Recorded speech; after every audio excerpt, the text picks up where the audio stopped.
Shalom, selamat siang Tuhan. Saudara-saudara yang kasih yang dalam Tuhan, kita berjumpa kembali dalam seri Renungan Kristen HBDA 34. Sebelum kita membaca firman Tuhan, mari kita berdoa. Ya Allah Bapa di sorga, Bapa dalam nama Tuhan Yesus Kristus, pada siang ini Tuhan, kami akan membaca firman-Mu. Engkau persiapkan hati pikiran kami Bapa, untuk kami mau belajar firman-Mu, mengajar firman ini, supaya setiap orang yang mendengarkan di siang ini Bapa, mereka diberkati, mereka dipenuhi dengan kuasa Roh Kudus, mereka dapat memahami sabda kebenaran firman Allah ini dan dapat melakukan kehendak Allah.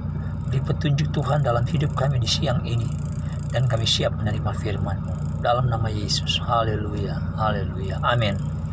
Saudara-saudara, firman Tuhan pada siang hari ini yang akan kita baca di dalam kitab Perjanjian Baru, Wahyu 2 ayat 10b, berkata begini, "Hendaklah engkau setia sampai mati, dan aku akan mengaruniakan kepadamu mahkota kehidupan." Haleluya. Berbahagialah saudara yang mendengarkan firman Allah ini dan melakukannya dalam kehidupan sehari-hari.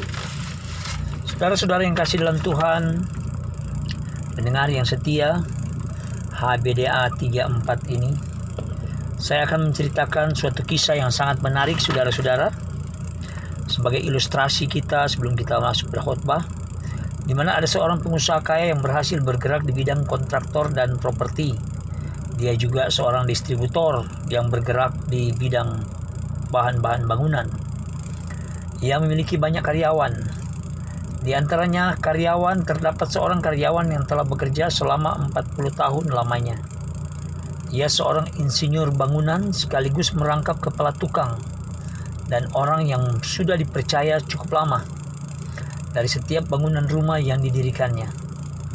Karena ia begitu setia dan sudah agak lama bekerja pada majikannya, sehingga ia seakan-akan telah dipercaya oleh tuannya. Suatu hari insinyur ini atau kepala tukang ini mulai berpikir, mungkin sudah saatnya aku beristirahat. Umurku sudah di atas 60 tahun. Aku ingin pulang ke kampung halaman bersama di keluarga. Di sana aku akan beli kintal dan membangun rumah sendiri. Dan ketika saya mau berhenti, kira-kira berapa ya pesangon atau bonus yang bos saya akan berikan kepada saya kalau saya mengajukan untuk berhenti bekerja? Ya, mudah-mudahan saya mendapat 50, 100 sampai 200 juta. Itu cukup bagi saya untuk membeli tanah dan membangun rumah. Tapi menjadi persoalan bagi saya, bagaimanakah saya harus mengambil alasan dan berbicara kepada bos saya supaya bos saya dapat mengerti dan menerima dengan baik dan tujuan saya berhenti.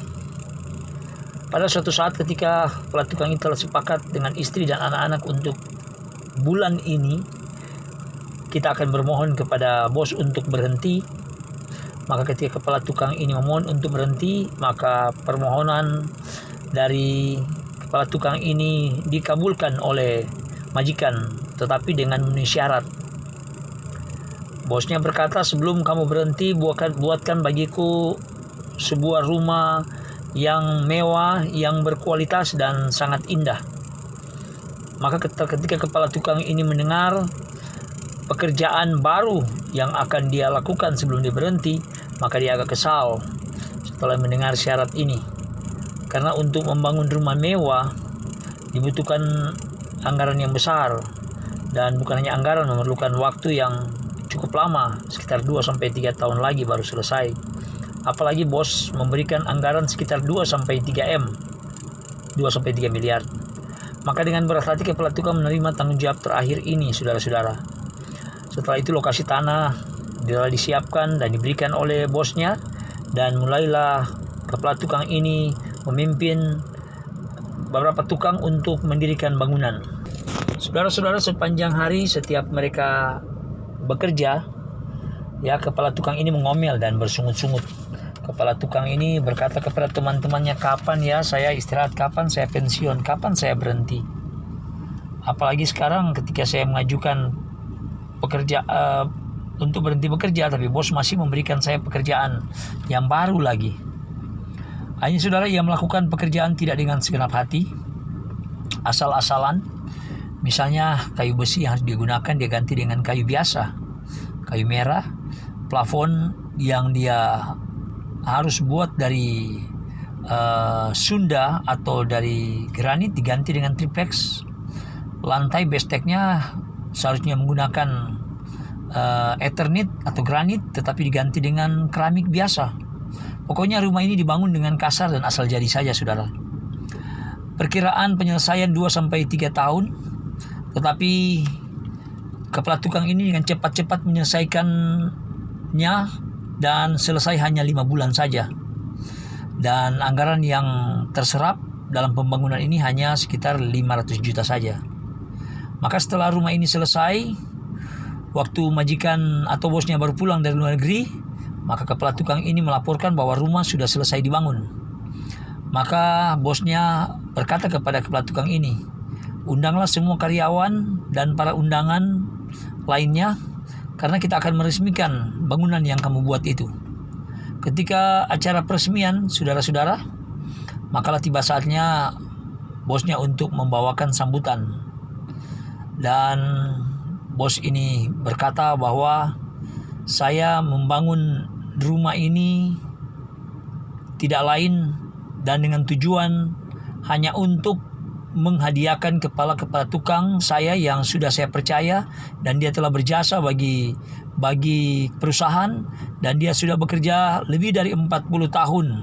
Sejak dari masa muda dia sudah bekerja kepada kami, dan sebagai tanda kesetiaan, pengabdian dari bapak ini, kepala tukang ini terhadap perusahaan kami, maka rumah yang dia bangun terakhir ini saya hadiahkan dan menyerahkan kunci ini sebagai hadiah atau bonus kepada dia.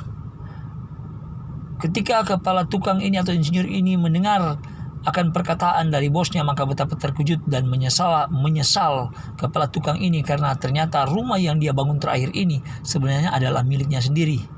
Ya, tapi apa dikata, saudara-saudara, semuanya sudah terjadi. Nasi telah menjadi bubur, tiada gunanya yang menyesal. Saudara-saudara yang kasih dalam Tuhan, persoalan kesetiaan yang kita baca ya dalam firman Tuhan di dalam kitab Wahyu ini. Hendaklah kamu setia sampai mati, setia sampai akhir untuk menerima mahkota kemuliaan. Kadang-kala saudara dalam pelayanan, dalam pekerjaan, bahkan juga saudara-saudara ketika kita bekerja di kantor, di kebun, sebagai tukang ojek, sebagai tukang tibo, nelayan, pebisnis, perawat, dokter, guru, atau pegawai swasta, dimanapun saudara-saudara, semua adalah sangat indah apabila kita sabar dan setia dapat menyelesaikan semua tugas yang dipercayakan pada kita sampai akhir dengan baik. Kita harus belajar untuk setia kepada keluarga, kita harus belajar untuk setia pada gereja, kita harus belajar untuk setia pada Tuhan. Itu yang paling utama. Dan pada saat ini, melalui firman ini kita diajak oleh Tuhan, mari kita setia sampai mati. Sampai di mana Tuhan berkenan kita hidup, kita setia kepada Tuhan. Kita setia pada segala apa yang diperintahkan Tuhan. Melayani Tuhan, dengar-dengaran kepada Tuhan, mentaati segala perintahnya, dan menjauhi segala larangannya. Kita hidup bersama Tuhan. Mudah-mudahan saudara, firman Tuhan yang kami sampaikan pada siang hari ini dapat memberi inspirasi bagi kita untuk kita setia sampai akhir. Dimanapun kita pergi dan berada, dimana kita berada, kita menjadi berkat bagi semua orang. Tuhan memberkati kita, mari kita berdoa. Bapa di sorga, pada siang ini kami sudah membaca firman. Kiranya Tuhan kami mampu melakukan firman ini. Engkau mengingatkan kami selalu Tuhan untuk sabar dan setia melakukan pekerjaan ini, supaya Tuhan kami dapat mencapai suatu kemenangan. Kami setia sampai mati. Apa terlebih Tuhan, kami mengikuti Tuhan, melayani Tuhan, bahkan setia pada keluarga, pada gereja, pemerintah, bahkan pada bangsa dan negara kami. Bapa di surga, inilah doa kami yang kami bawakan persembahan di siang ini. Dalam nama Tuhan Yesus, kami sudah berdoa mengucap syukur. Haleluya. Amin.